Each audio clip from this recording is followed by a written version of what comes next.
88, well, almost every election since 1988. Right now, it looks like there's a big crack. Michigan, right here, this is really big for Donald Trump. Saginaw, Michigan. It's an area that, we have a very easy comparison. Back in 2020, Joe Biden won it. This time, it's Donald Trump. And if he does that in Michigan, it's a really good sign for him. And, we're still early in the night, but when we go back to see path to 270, here's where we are live right now. Kamala Harris only has a couple of ways to get there. Not surprised you, Pennsylvania's top of the list for her. Well, I was going to say, can you play that out for us? What can we do a what-if scenario right now? So what if Harris were to take Pennsylvania, 2 out of the 3 of the blue wall?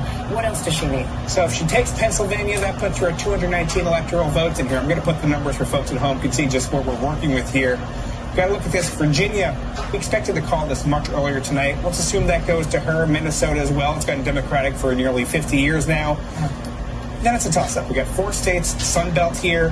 They've both done a lot of events here. We'll give New Mexico. That's also one we expect to go to Harris. But comes down to North Carolina, comes down to Georgia, Arizona. It's going to be a fun night. Yeah, she's short. She's at 2 of 47. You got to get to 270 to win it all. All right, Chuck, thank you so much. I want to turn to Ryan Nobles, who's been with us. And Ryan, you cover Capitol Hill regularly. It's your Monday through Friday beat. Thank you for being here with us, by the way, on the Graveyard Shift. We appreciate it, although I think there's still a lot of people out there watching. This is so tight in the presidential race. How could that impact the numbers we were just showing for Senate and House? Let's pop the Senate back up again if we can. Right now at this hour, I think we said that Republicans have had a net gain of 1. Right. It's not quite enough, but we're still waiting for some races. And, Kate, when we talk about the balance of power in Congress, of the 3 big things we're watching tonight, right? The presidential race, the balance of power in the Senate, the balance of power in the House of Representatives. What we thought would play out in the Senate was the easiest to predict just because of the map that where we stand in the race for president.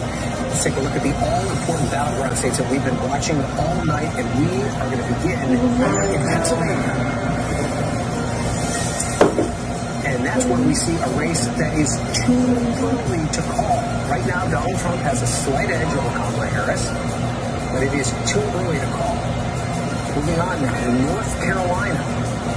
This race is too close to call. Donald Trump with the edge, about 264,000 votes ahead, 264,000 votes ahead of Kamala Harris, but not ready to call that race yet. It's also too close to call in Georgia. Trump with the edge, about 304,000 votes, but we are not ready to pick a winner.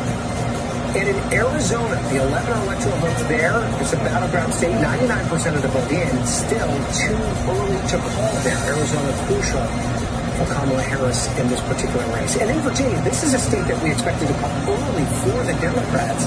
But right now, still too close to call. Kamala Harris does have the edge of 105,000 for Donald Trump. You see the states that are outstanding there. We're talking about Minnesota, Pennsylvania, of course, which is the state that many thought would be the deciding factor in this race. But still, North Carolina and Georgia, those are all states that are still in play. Yeah. And now let's move on to the balance of power in Congress. First, the Senate. Republicans with the advantage going into this race because of the way the path plays itself out. Right now, they picked up 1 seat. They have 49 seats to the Democrats' 44 seats, but they're